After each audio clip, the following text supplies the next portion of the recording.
Tout d'abord, Monsieur Migou, je dois vous dire que j'étais très étonné de voir que dans le clip qui annonçait notre débat de ce jour, on voyait finalement s'enchaîner, comme ça, sans transition, les images de la crèche que nous sommes parvenus à faire installer à la demande du groupe Front National au Conseil régional de Provence-Alpes-Côte d'Azur, et juste derrière, des prières de rue.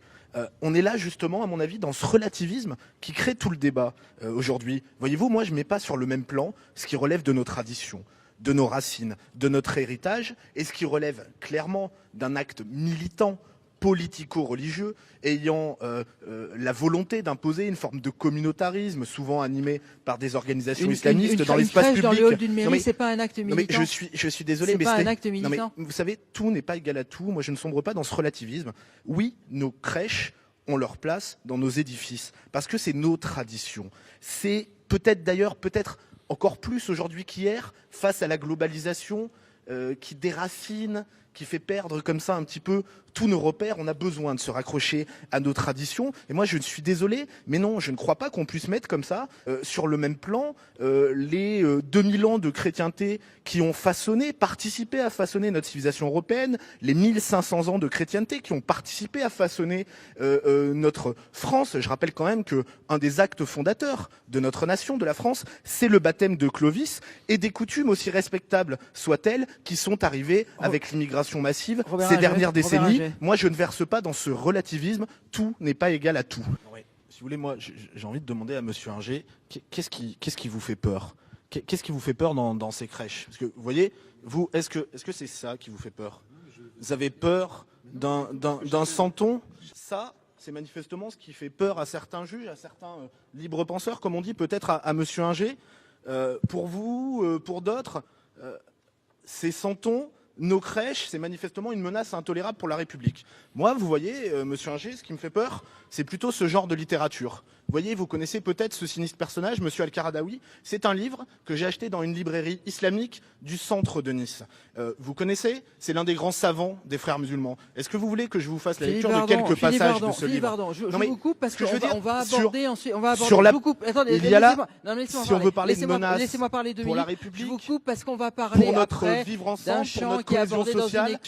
Vous versez là dans ce relativisme que je dénonçais tout à l'heure. Moi, je ne crois pas que tout est égal à tout. Je ne crois pas, peut-être vais-je choquer Monsieur Inger, parce que je sais que chez les communistes, la table rase, c'est la doctrine, ce n'est pas la mienne. Et vous parliez d'arbres tout à l'heure. Moi, plutôt que la table rase, je préfère la belle phrase du poète Mistral qui dit que les arbres qui montent le plus haut sont ceux qui ont les racines les plus profondes. Et encore une fois, je ne crois pas qu'il faille verser dans ce relativisme qui viendrait à considérer finalement que la France, ça serait un terrain vague. Il n'y a rien. Eh bien non, nous avons des racines, une mémoire, une histoire, des traditions, une identité. Et encore une fois, moi, je ne mets pas un signe égal entre ce qui a façonné l'identité de notre pays, de notre civilisation européenne, et des religions, des coutumes, des us, des mœurs qui ont été importés récemment dans le cadre de l'immigration massive. Je crois qu'on se perd dans le débat, qu'on se perd dans ce que nous sommes, dans notre être au monde, si on verse dans ce relativisme. Sur 800 000 naissances, il n'y a que 300 000 baptêmes.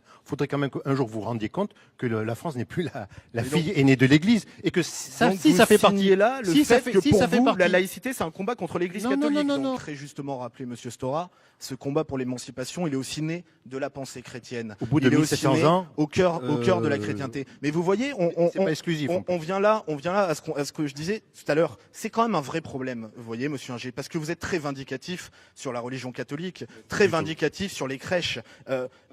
Mais moi, je vous ai pas entendu quand il fallait aller dénoncer l'avenue d'Annie Ramadan à Nice. Vous étiez où? Je vous ai pas entendu quand il fallait se battre contre les prières de rue à la rue de Suisse. Vous étiez où? Non, mais c'est quand même intéressant. Je vous ai pas entendu. Je termine pour que vous puissiez répondre. Je vous ai pas entendu quand il fallait dénoncer les compromissions de Christian Estrosi avec l'UOIF. J'ai fait condamner. C'est moi qui ai fait condamner la mairie de Monsieur Estrosi pour atteinte au principe de laïcité dans le cadre d'une mosquée au loyer sous-évalué. Vous étiez où? Vous étiez en train de chasser les crèches? Vous étiez en train de chasser les enfants? Monsieur Vardon, ne pas la peine de travestir mes propos. Je fais pas la chasse aux crèches. Je suis contre l'instrumentalisation. Et moi, sur les combats, c'était vos combats. Les islamistes. Pour assimiler, je préfère le terme d'assimilation à celui d'intégration, pour assimiler, encore faut-il qu'on s'assimile a une identité qui est forte, qui est vigoureuse, et ce n'est pas faire un cadeau, je crois, aux personnes qui viennent dans notre pays, aux immigrés qui viennent dans notre pays et qui font l'acte sincère de vouloir s'assimiler au peuple français, que de leur offrir du vide et du néant. On s'assimile là où il y a quelque chose à quoi s'assimiler. Alors sans doute pas, mais moi, vous voyez, je suis assez, j'ai trouvé, je vous le dis sincèrement, le reportage que vous avez diffusé, les extraits aujourd'hui et plus longuement jeudi soir, était assez caricatural. On aurait d'un côté les vilains parents xénophobes, fermés, c'est un peu ça, bête en plus, n'est-ce pas, monsieur Inger, ignorant, c'est ça, vous nous disiez, et d'un autre côté, la communauté éclairée de l'éducation, les gentils professeurs tolérants. Je trouve ça, moi, un petit peu caricatural. On devrait pas être comme ça. On devrait pas être comme ça dans le jugement moral. Pourquoi vous me dites s'il avait été un chant italien, il n'y aurait pas eu le même problème? Mais monsieur Migou, vous savez, l'éducation nationale, c'est pas une île qui est détachée de tout ce qui se passe autour d'elle. Le collège Rabelais de l'Escarène, c'est pas une principauté autonome. Il y a un monde autour. Et je crois que les parents qui ont été disons étonnés et peut-être sans doute choqués pour un certain nombre de voir leurs enfants apprendre ce chant. Vous nous en offrez évidemment une merveilleuse interprétation. C'est un chant qui est très joli, tout le monde le reconnaîtra, mais ont été étonnés parce qu'ils sont aussi confrontés à l'immigration massive, au multiculturalisme dont ils ont le sentiment qu'on leur impose en leur expliquant, n'est-ce pas, monsieur Inger, que ce sont des idiots. Ils sont confrontés à la culture arabe et la religion musulmane. Je ne crois pas. Ils sont confrontés à l'immigration massive, au multiculturalisme imposé, au communautarisme qu'ils voient se développer, et peut-être, sans doute, se disent-ils, parce que quand je vois les réactions, n'est-ce pas, des syndicalistes, on se demande s'il ne s'agit là que d'un choix pédagogique et non pas d'un choix idéologique. On est manifestement devant un choix idéologique. Et aujourd'hui, on a des réactions, alors ignorants, idiots, bêtises. Moi, je pense que c'est aujourd'hui, effectivement, c'est l'espèce d'ignorance par rapport à ce qu'est l'autre. Vous êtes la minorité. Non, je parle pas parce que non.